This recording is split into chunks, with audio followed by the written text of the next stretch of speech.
নমস্কার, সবুজ বার্তায় আপনাদের স্বাগত। আপনাদের সঙ্গে রয়েছে আমি পায়েল। বিস্তারিত খবরে যাব তার আগে দেখে নেব আজকের হেডলাইন্স। উদযাপিত হলো স্বামী বিবেকানন্দের ১৫৩তম জন্মবার্ষিকী। কাকতিয়ায় বিবেক স্মরণ করল যুব তৃণমূল কংগ্রেস।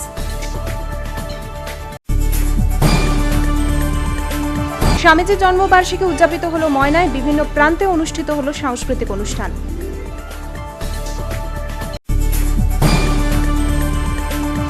মহিষাদল কনস্টেবল খুনে মূল অভিযুক্ত কর্ণ বেরাকে তোলা হলো আদালতে। 14 দিনের জেল হেফাজতে নির্দেশ হলদিয়া আদালতে।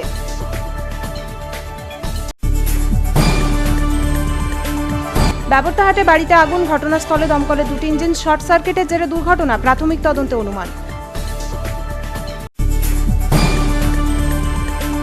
পাঁশকুড়া ব্লকে অনুষ্ঠিত হচ্ছে 3 দিনব্যাপী কৃষি মেলা। উদ্বোধনে উপস্থিত মন্ত্রী সৌমেন মহাপাত্র।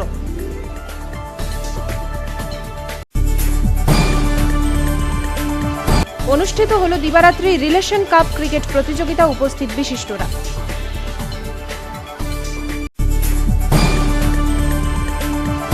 রঙিন মাছ চাষ করেন নন্দকুমারের স্বপন বেরা। অন্যান্য মাছের থেকে লাভজনক মৎস্য চাষীর।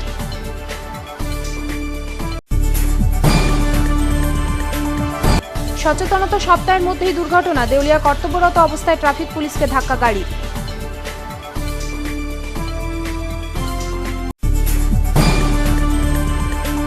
লিঙ্ক ফেল হওয়ায় টাকা লেনদেনের পরিষেবা ব্যাহত। তমলুক ডাকঘরে বিক্ষোভ গ্রাহকদের।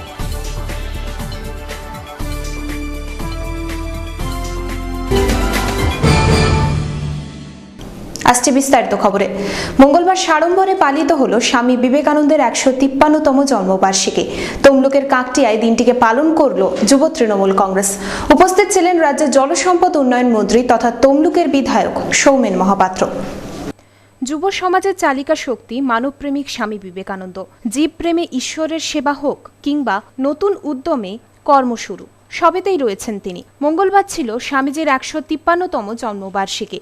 স্বামীজির জন্মবার্ষিকী শ্রদ্ধার সঙ্গে পালন করল যুব তৃণমূল কংগ্রেস। তমলুকে নোনাকুড়ি কাকটিয়াতে আয়োজিত অনুষ্ঠানে উপস্থিত ছিলেন রাজ্যের জলসম্পদ উন্নয়ন মন্ত্রী সৌমেন মহাপাত্র।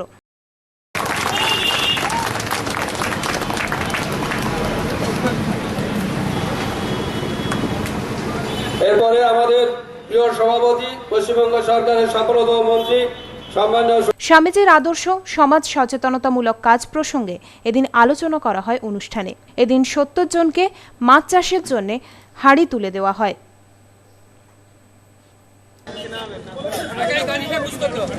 গাড়ি এবং 35টা ট্রাইসাইকেল অর্থাৎ সাইকেল প্রতিবন্ধীদের দেওয়া হবে। আমাদের এই সঙ্গে বাপন মন্ডল আছে বাপন মন্ডল, আরো দিয়ে পিন্টু মাইতি।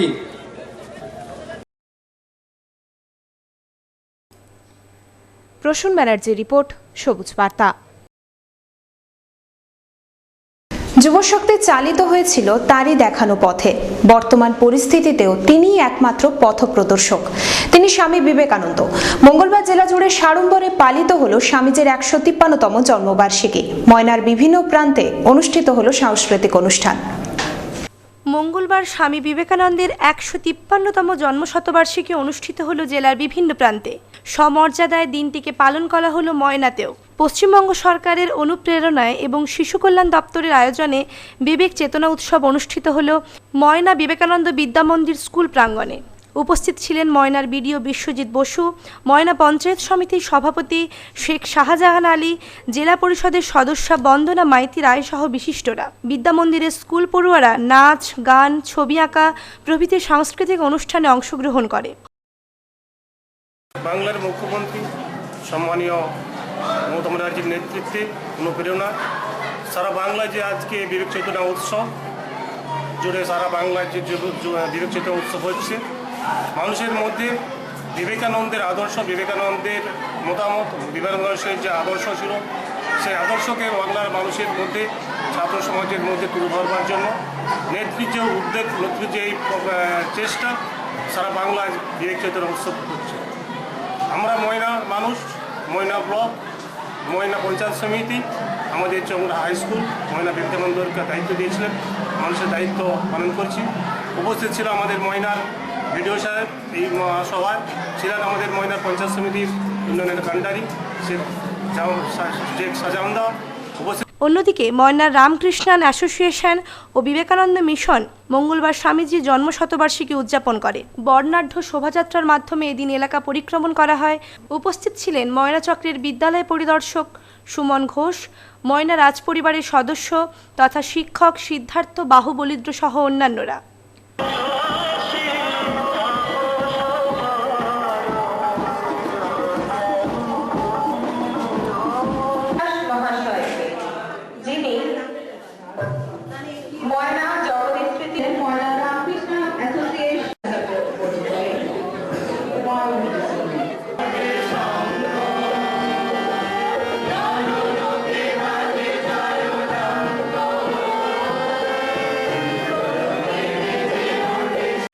আমাদের ময়না বিবেকানন্দ মিশন টিচার্স ট্রেনিং কলেজের সঙ্গে আমার সভাপতি রয়েছে। আমাদের উদ্যোগেই আজকে 153তম স্বামী বিবেকানন্দের জন্ম উৎসব আমাদের পালন হয়েছে এবং সকালেই আমাদের প্রভাত ফেরি হয়েছে এবং আজকে আবার আমাদের বিবেকানন্দের জন্মদিন উৎসবে আলোকপাত হচ্ছেন এবং এখানে আসছেন রাজ পরিবারের সন্তান সিদ্ধার্থ বাহুবলেন্দ্র, সুশীলবাবু এবং বিদ্যালয় পরিদর্শক সুমন ঘোষ। অসিত বেরা ও যাদব বেরা রিপোর্ট, সবুজ বার্তা। গা ঢাকা দিয়েও পুলিশের জালে সোমবার ধরা পড়ে মহিষাদল থানার কনস্টেবল খুনের মূল অভিযুক্ত কর্ণবেরা। মঙ্গলবার তাকে হলদিয়া মহকুমা আদালতে তোলা হয়। 14 দিনের জেল হেফাজতের নির্দেশ দিল হলদিয়া মহকুমা আদালত। প্রথমে এক জেলা থেকে অন্য জেলায় পালিয়ে বেড়ানো, তারপর নিরাপদ আশ্রয়ের খোঁজে পুরনো কাজের জায়গায় ডেরা বাঁধার চেষ্টা। এত করেও অবশ্য শেষ রক্ষা হলো না। যে কাঠের দোকানে ছুতোর মিস্ত্রি হিসেবে কাজের জন্য গিয়েছিল কর্ণবেরা, সেই দোকান মালিকের থেকে খবর পেয়েই মহিষাদলে কনস্টেবল খুনে মূল অভিযুক্তকে সোমবার গ্রেপ্তার করল সোনারপুর থানার পুলিশ। জেরায় ধৃত জানিয়েছে, বৃহস্পতিবার খুনের রাতে পূর্ব মেদিনীপুরের নবগ্রামে, পরদিন হাওড়ায় এবং শনিবার কলকাতা যাদবপুরে দিদির বাড়িতে ছিল সে। অবশেষে সংবাদ মাধ্যমে খুনের ঘটনা জানাজানি হওয়ায় গা ঢাকা দিতে সোনারপুরের রাধানগরে পুরনো কাজের জায়গায় আসতে চায় অভিযুক্ত। তবে কর্ণের কাণ্ডকারখানা দোকান মালিক জেনে ফেলায় মালিক ফোন করে পুলিশকে। তারপরই ধরা পড়ে যায় কর্ণ। সোমবার জেলায় আনা হয় তাকে। মঙ্গলবার মূল অভিযুক্তকে হলদিয়া মহকুমা আদালতে তোলা হলে বিচারক বসন্ত শর্মা তাকে 14 দিনের জেল হেফাজতের নির্দেশ দেয়।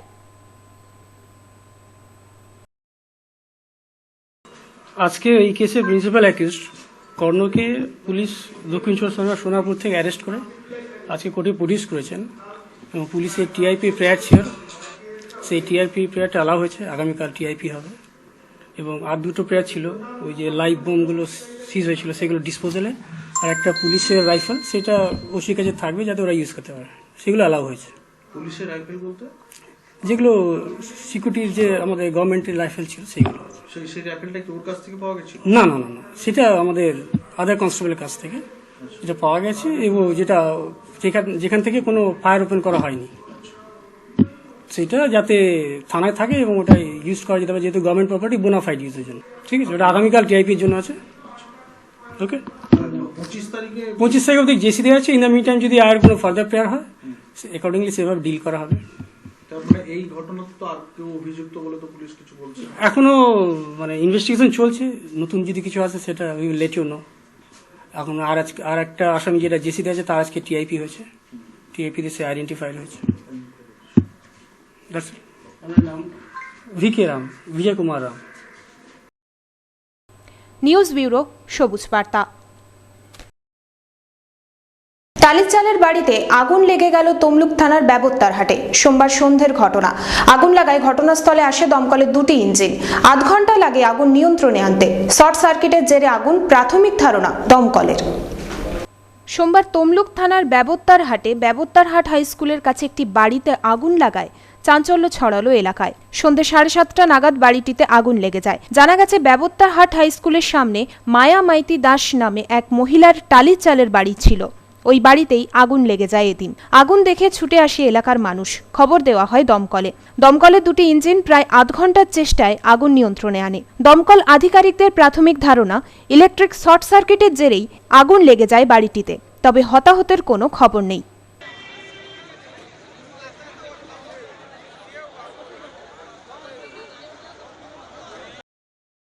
রঞ্জন মাইতির রিপোর্ট, সবুজ বার্তা। 3 দিনব্যাপী কৃষি মেলা শুরু হলো পাঁশকুড়া ব্লকে। মঙ্গলবার মেলার আনুষ্ঠানিক উদ্বোধন করলেন মন্ত্রী সৌমেন মহাপাত্র। প্রতিদিনই থাকছে কৃষি বিষয়ক আলোচনা, সেমিনার ও প্রদর্শনী। জেলার বিভিন্ন ব্লকে অনুষ্ঠিত হচ্ছে কৃষি মেলা। মঙ্গলবার থেকে পাঁশকুড়া ব্লকে শুরু হলো কৃষি মেলা।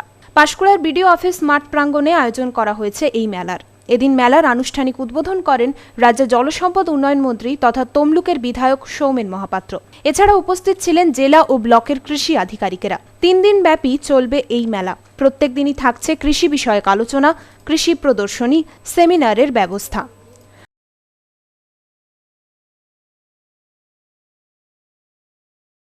ক্ষেত্রে কি করা দরকার, আমরা যেমন চাষবাসের ক্ষেত্রটা বলছি, উদ্যান পালনের ক্ষেত্রে কি কি ব্যবস্থা নেওয়া দরকার যাতে আপনি ভালো ফলন পেতে পারেন, সেই দিকগুলি তুলে ধরাই কিন্তু এই মেলার উদ্দেশ্য। সুতরাং এই মেলাটা সফল হবে তখনই যখন কৃষক বন্ধুরা বেশি বেশি সংখ্যায় এই মেলায় উপস্থিত হবেন। যদি তারা উপস্থিতি না হন বেশি সংখ্যায়, যদি তাদের উপস্থিতিতে মেলাটা সত্যিকারের মিলন ক্ষেত্র না হয়, তাহলে কিন্তু মেলাটা তাৎপর্যহীন হয়ে পড়বে। সেই জন্য আমার অনুরোধ, আগামী আর 2 দিন ধরে যে মেলা চলবে, সেই মেলায় আরো বেশি বেশি সংখ্যা যাতে কৃষক বন্ধু আছেন, সেদিকে মেলা কমিটি সর্বাঙ্গীনভাবে অগ্রণী ভূমিকা অবতীর্ণ হবে এবং কৃষক বন্ধুরা যাতে আসেন সেই ব্যাপারটা তারা দেখাশোনা করবেন। প্রসূন ব্যানার্জির রিপোর্ট, সবুজ বার্তা। দিবারাত্রি রিলেশন কাপ ক্রিকেট প্রতিযোগিতা অনুষ্ঠিত হলো হলদিয়ায়। উদ্যোগে ছিল হলদিয়া থানা। রবিবার ক্রিকেট প্রতিযোগিতা ছাড়াও এলাকার প্রায় 200 জন দুস্থ মানুষের হাতে শীতবস্ত্র তুলে দেওয়া হয়। দিবারাত্রি ক্রিকেট প্রতিযোগিতা অনুষ্ঠিত হলো হলদিয়ায়। রবিবার রিলেশন কাপ ক্রিকেট প্রতিযোগিতা শীর্ষক খেলাটির আয়োজন করা হয় হলদিয়ার আইওসি ময়দানে। উদ্যোগে ছিল হলদিয়া থানা। মোট 8টি দল এই প্রতিযোগিতায় অংশগ্রহণ করে। খেলায় বিজয়ী হয় হলদিয়া পুলিশ ও আইওসি। রানার্স আপ হয় মাইতি এন্টারপ্রাইজ। এদিন ক্রিকেট প্রতিযোগিতার পাশাপাশি অনুষ্ঠিত হয় বস্ত্রদান শিবিরও। এলাকার প্রায় 200 জন দুস্থ মানুষের হাতে শীতবস্ত্র তুলে দেওয়া হয়। উপস্থিত ছিলেন হলদিয়া থানার SDPO Tanmoy Bandyopadhyay, additional SP Kazi Shamsuddin Ahmed, পুরপ্রধান দেবপ্রসাদ মণ্ডল সহ বিশিষ্টরা।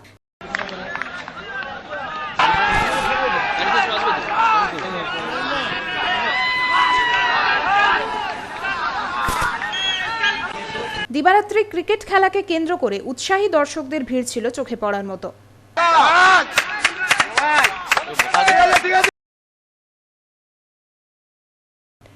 রঞ্জন মাইতির রিপোর্ট, সবুজ বার্তা। Calico, green টেটাস, টেকটাস, zebra chiclet. Nandakumar Sridharpur গ্রামের স্বপন বেরার কাছে গেলে দেখা মিলবে এদের।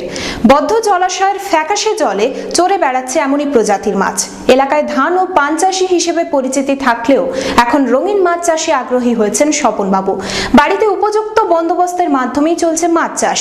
অন্যান্য চাষের থেকে রঙিন মাছ চাষে লাভ থাকে অনেকটাই, জানালেন তিনি। বাড়ি হোক বা কর্মক্ষেত্র কিংবা শুধুমাত্র শখ মেটানোর জন্য পুষে রাখা কুকুর বেড়ালের পাশাপাশি এখন পোষ্য হিসেবে অনেকেই রাখতে পছন্দ করেন মাছ। অ্যাকোরিয়ামের শোভা বৃদ্ধি করে জলে সাঁতরে বেড়ায় লাল, হলুদ, নীল, নাম না জানা বিভিন্ন প্রজাতির মাছ। রঙিন মাছের চাষ করেন নন্দকুমার ব্লকের শ্রীধর গ্রামের স্বপন বেরা। এলাকায় মাছ চাষি হিসেবে পরিচয় থাকলেও কয়েক বছর শুরু করেছেন রঙিন মাছের চাষ।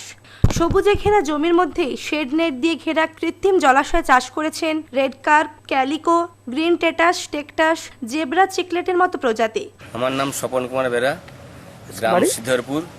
আমার এখন ধরুন মাছ আছে red cup, goldfish, অরেন্ডা, শুভাঙ্কি, calico, green টেটাস, টেকটাস, zebra chiclet, banana chiclet, আইস ব্লু চিকলেট, এইসব প্রজাতির মাছ আমার আছে। এবং এই মাছ চাষের সঙ্গে সঙ্গে এই যে মাছগুলো আছে এগুলোর নিজের বাচ্চা আমি নিজে তৈরি করতেছি। হাওড়া, কলকাতা, পূর্ব মেদিনীপুর সহ রাজ্যের বিভিন্ন প্রান্তে মাছ বিক্রি করে থাকেন স্বপনবাবু।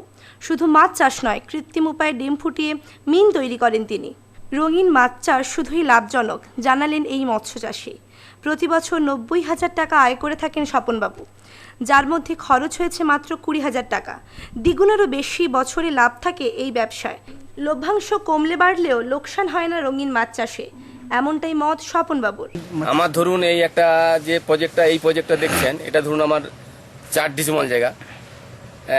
4 ডিসিমাল জায়গায় আমার ধরুন পার ইয়ার আমি 90,000 টাকা টোটাল বিক্রি করতেছি, এর মধ্যে খরচা আছে মাত্র 20,000 টাকা। মানে লাভজনক চাষ আছে, তাই তো? হ্যাঁ, খুব প্রফিটেবল চাষ, বছরে টাকা ডবল হয়। আর এর আমার কোনো সময় লস নেই, সব সময় প্রফিট আছে। তবে কি প্রফিটের অংশটা বেশি, প্রফিট কম, কিন্তু লস নেই। পান চাষের মতো এত লস নেই। মাছ চাষের সুবিধার জন্য নিজের প্রজেক্টের চারিদিকে লাগিয়েছেন শেড নেট, সেই সঙ্গে ব্যবস্থা রেখেছেন সোলার প্যানেলেরও। সোলার প্যানেলের মাধ্যমে বিনা খরচে এই চাষের কাজে জল দেওয়ার ব্যবস্থা রেখেছেন তিনি। মাছ চাষ করার আগে স্বপনবাবু ধান ও পাট চাষের সঙ্গে যুক্ত ছিলেন, তবে রঙিন মাছ চাষের মতো লভ্যাংশ আর কোনো চাষই তেমন পাননি, অকপটে স্বীকার করেন তিনি। এক কথায় বলতে গেলে শুধু অ্যাকোরিয়ামের শোভা বাড়াতে নয়, রঙিন মাছ লভ্যাংশ বাড়িয়ে হাসি ফোটায় মৎস্য চাষিদের মুখেও। এক কথায় বলতে গেলে শুধু অ্যাকোরিয়ামের শোভা বাড়াতে নয়, রঙিন মাছ লভ্যাংশ বাড়িয়ে হাসি ফোটায় মৎস্য চাষিদের মুখেও। সোলার এই যে সোলার সিস্টেমটা করা হচ্ছে, এটার কাজে হচ্ছে এই যে ধরুন আমার আগে বড় যে জলতে ধরুন 2 জন লাগতো, বাগানে জলতে 2 জন লাগতো, এটা কোনো ম্যানের দরকার নেই। শুধু সোলারটাকে সুইচটা স্টার্ট করে দিলেই এবার আমি দাঁড়িয়ে থাকবো, দাঁড়িয়ে দেখবো আমার জলটা হচ্ছে নাকি। এটা কি মাছ চাষের জন্য কাজে লাগছে? হ্যাঁ, এটা আমার মাছ চাষে পাইপ দিয়েও মাছ চাষেও দেওয়া হচ্ছে। আর আমার এতে কোনো তেল লাগতেছে নি, আর আপনার গ্যাস লাগতেছে নি, কারেন্টও লাগতেছে নি, কোনো কিছুই নেই, একদম ফ্রি অফ কস্ট। হ্যাঁ, মাছ চাষ আমি দেখে নিয়েছি পৃথিবীতে যত সবজি চাষ আছে তার চেয়ে সবচেয়ে লাভজনক চাষ এই আমার অর্নামেন্ট ফিশ, রঙিন মাছ। তো অন্য চাষ বন্ধ করে চাষ করছেন? আমি তো বড় চাষ বন্ধ করে, এই ধরুন এই যে আমার এই যে 2টো ফার্ম দেখলেন, আমার তো বড় ছেড়েছে। সম্পর্কে একটা কালী বাংলা ছিল, একটা বড়গাই ছিল, এগুলোকে তুলে দিই ভালো বড়িকে, মাছ চাষ করছেন এখন? ভালো বড়িকে তুলে দিয়ে মাছ চাষ দিচ্ছি। কেন? এতে লেবার কম লাগে, বড়ি চাষে প্রচুর লেবার লাগে, প্রচুর কস্টিং। এবার বড়ি চাষের ব্যাপারটা কি, বছরে মাত্র 3 মাস বাজার পাওয়া যায়, আর 9 মাস আমাকে। প্রসূন ব্যানার্জির রিপোর্ট, সবুজ বার্তা। সচেতনতা সপ্তাহের মধ্যেই দুর্ঘটনা। রবিবার কর্তব্যরত অবস্থায় দুর্ঘটনার শিকার হলেন এক ট্রাফিক পুলিশ। ঘটনাটি ঘটেছে দেউলিয়া বাজারে, বর্তমানে চিকিৎসাধীন ওই ট্রাফিক পুলিশ। সচেতনতা সপ্তাহের মধ্যেই দুর্ঘটনার শিকার হলেন এক ট্রাফিক কনস্টেবল। রবিবার সন্ধ্যে 6:30 নাগাদ কোলাঘাট থানার দেউলিয়া বাজারের 6 নম্বর জাতীয় সড়কের মোড়ে কর্তব্যরত অবস্থায় থাকা এক ট্রাফিক কনস্টেবলকে মেদিনীপুরগামী একটি ইন্ডিকা গাড়ি ধাক্কা মেরে পালিয়ে যায় বলে অভিযোগ। গাড়ির ধাক্কায় গুরুতর আহত হন স্বপন নায়েক নামে ওই ট্রাফিক কনস্টেবল। পুলিশ ও স্থানীয় বাসিন্দারা দুর্ঘটনার পর ওই কনস্টেবলকে উদ্ধার করে প্রথমে একটি স্থানীয় নার্সিংহোমে ভর্তি করে, পরে উলুবেড়িয়ার একটি বেসরকারি হাসপাতালে তাকে স্থানান্তর করা হয়। উল্লেখ্য, দীর্ঘদিন ধরেই ওভারব্রিজের জন্য দাবি জানিয়ে আসছিলেন স্থানীয় বাসিন্দারা, কিন্তু এ ব্যাপারে উদাসীন প্রশাসন, এমনটাই অভিযোগ তাদের।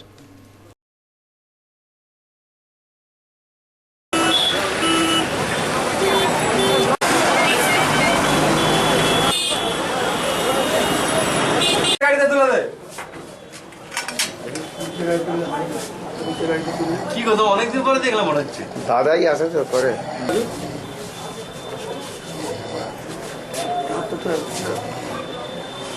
লাইটটা দেখি, লাইটটা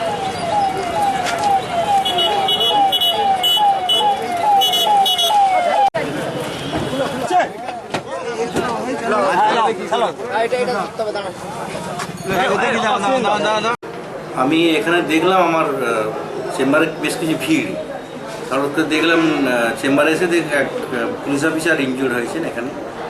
তা যেটুকু প্রত্যক্ষদর্শী যারা বলছে যে তারা ওই উনি ট্রাফিকে ডিউটিতে ছিলেন এবং সেই সময় একটা বোধহয় মারুতি গাড়ি কোনোভাবে ওনাকে ধাক্কা দিয়ে বেরিয়ে গেছে। নাম কিছু জানেন? আমি যেটুকু পেয়েছি ওনার অফিসাররা যারা ছিলেন স্বপন নায়েক বলেছে। প্রসূন ব্যানার্জির রিপোর্ট, সবুজ বার্তা। ইন্টারনেটের লিংক ফেল হওয়ায় টাকা লেনদেন পরিষেবা বন্ধ 1 মাস। তার জেরে বিক্ষোভে সামিল হলেন গ্রাহকেরা। সোমবার তমলুক পোস্ট অফিসের ঘটনা। বিক্ষোভের সামাল দিতে ঘটনাস্থলে আসতে হয় তমলুক থানার পুলিশকে। টাকা লেনদেনের পরিষেবা ব্যাহত হওয়ায় চরম ভোগান্তির শিকার হলেন সাধারণ মানুষ। ধৈর্যের বাঁধ ভাঙায় অবশেষে বিক্ষোভে সামিল হলেন গ্রাহকেরা। সোমবার ঘটনাটি ঘটেছে তমলুকের পোস্ট অফিসের প্রধান কার্যালয়। উত্তরোত্তর বিক্ষোভের মাত্রা বাড়তে থাকলে অবশেষে পরিস্থিতি সামাল দিতে ঘটনাস্থলে আসে তমলুক থানার পুলিশ। মূলত ইন্টারনেটের লিংক ফেল হওয়ায় এই দুর্ভোগ, এমনটাই জানানো হয় অফিস কর্তৃপক্ষের তরফ থেকে। গ্রাহকদের অভিযোগ, প্রায় 1 মাস ধরেই টাকা জমা তোলা কোনো কিছুই করতে পারছেন না তারা। এমনকি টাকা লোন নেওয়ার ব্যবস্থাও বন্ধ হয়ে গেছে ইন্টারনেট ব্যবস্থা অচল থাকার জন্য। পরিষেবা ব্যাহত হওয়ায় প্রবল সমস্যায় পড়েছেন পোস্ট অফিসেরই গ্রাহক বিজয় কৃষ্ণ আদক। সামনেই মেয়ের বিয়ে, টাকা তুলতে এসে কার্যত শূন্য হাতেই ফিরে যেতে হয় তাকে, এমনটাই জানান তিনি। বাড়ি কাশিপুর, বিয়ে মাঘ মাসের 5 তারিখে। ওকে ওর ফিস্টের কাগজ আর এই কথা বাড়ি গেছে, নেইনি কেন? মেয়েটার বিয়ে ঠিক হয়নি, আমি টাকা নেইনি, টাকা ভেঙে যাবে। অর্থে মেয়ের বিয়ে 5 তারিখে, আমি আজকে মেয়ের কাগজ নিয়ে এসেছি, আমি টাকা নিয়ে যাবো। এখন হচ্ছে প্যান কার্ড করো, প্যান কার্ড করো। আমার তো প্যান কার্ড কিভাবে গ্রামের মানুষ খেটে খায়, না খেয়ে দিয়ে রেখে দিলাম, সেই টাকা তুলে নিয়ে যাবো, মেয়ের বিয়ে দেবো। এখন কি বলছে? এখন বলছে প্যান কার্ড করো, মুখ করো, এখন এই কথা বলছি। আমার কোনো লিঙ্ক নেই, আমাকে টাকা দিতে হবে। একবার ঘুরতে গিয়ে আমার মেয়ের বিয়ে টাকা দিতে হবে। অথচ ফিস্টের টাইম আমার ছেলের তো আমি টাকা নেইনি, মেয়ের বিয়ে ঠিক হয়নি। কত টাকা? 50,000 টাকা ফিস্টে রেখেছে। অন্যদিকে দিনের পর দিন গ্রাহকদের টাকা নিয়ে এসেও জমা দিতে পারছেন না অফিসেরই এজেন্টরা। এ বিষয়ে অফিসের অ্যাসিস্ট্যান্ট পোস্টমাস্টার রথিন পাখিরার সঙ্গে কথা বলা হলে তিনি জানান, ইন্টারনেট লিঙ্কিং পরিষেবা চেন্নাই থেকে নিয়ন্ত্রণ করা হয়। কোনো কারণে সেটি ব্যাহত হওয়ায় বন্ধ রয়েছে টাকা লেনদেনের কাজ। অতি দ্রুত সমস্যার সমাধান করার চেষ্টা চলছে। আমাদের সিবিএস চালু হয়েছে, সিবিএসসি চালু হওয়ার পর লিঙ্কের ডিস্টার্বের জন্য আমাদের কাজকর্মে পাবলিক সাফার হচ্ছে, আমরা স্টাফেরাও সাফার। সমস্যাটা কি, কোথা থেকে সমস্যা? এটা সেন্ট্রাল সার্ভার থেকে হচ্ছে। কোথায় ওটা সেন্ট্রাল সার্ভার কোথায়?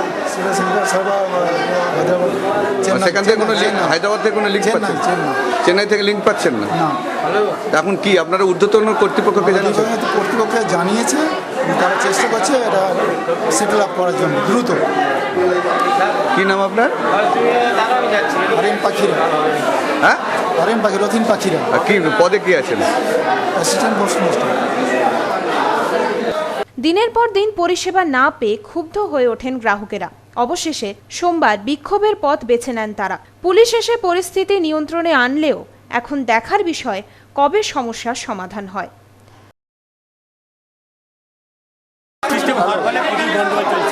অর্ধেক সময় প্রিন্টার মেশিন খারাপ, স্টাফ নেই, এই বলে ঘুরিয়ে দিচ্ছে। আজকে এই দিন 15 লিঙ্কের প্রবলেম দিয়ে আমাদেরকে এজেন্টদেরকে ব্যাপকভাবে ঘুরিয়ে দিচ্ছে। পাবলিক এজেন্ট একজন 85 বছর বৃদ্ধ হয়েছে, পড়ে গেলেন, তারাও টাকা পেলেন না, ঘুরে গেল। 3টে 3:30 পর লিঙ্ক আসছে বলছে, তখন আর কাজ হয়? এইভাবে দিনের পর দিন আমাদেরকে হ্যারাস করা হচ্ছে। আমার ব্যাগে প্রচুর টাকা, আমি জমা দেবো কোথায়, কীভাবে আমরা আজকে চুরি হয়ে গেলে কোথায় যাবো আমরা? কী করবো আমরা এই টাকা পয়সা নিয়ে? দিনের পর দিন আমরা ঘুরে যাচ্ছি, আজকে কন্টিনিউ চলছে, কোনো সুরা হচ্ছে না। কি বলছেন পোস্টমাস্টার? বলছে এইভাবে সেইভাবে, এই ব্যাপারে আর হচ্ছে না। কতদিন হলো? আজকে 1 বছর গন্ডগোল চলছে, এই দিন 15 হলে প্রচুর ডিস্টার্ব হচ্ছে। কি নাম আপনার? তরুণ মহাপাত্র। সেলিম আহমেদের রিপোর্ট, সবুজ বার্তা।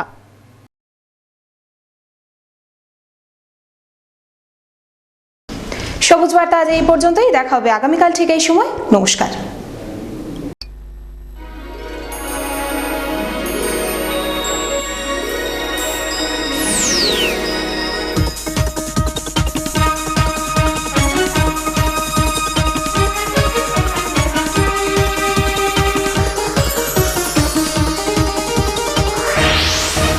Yeah.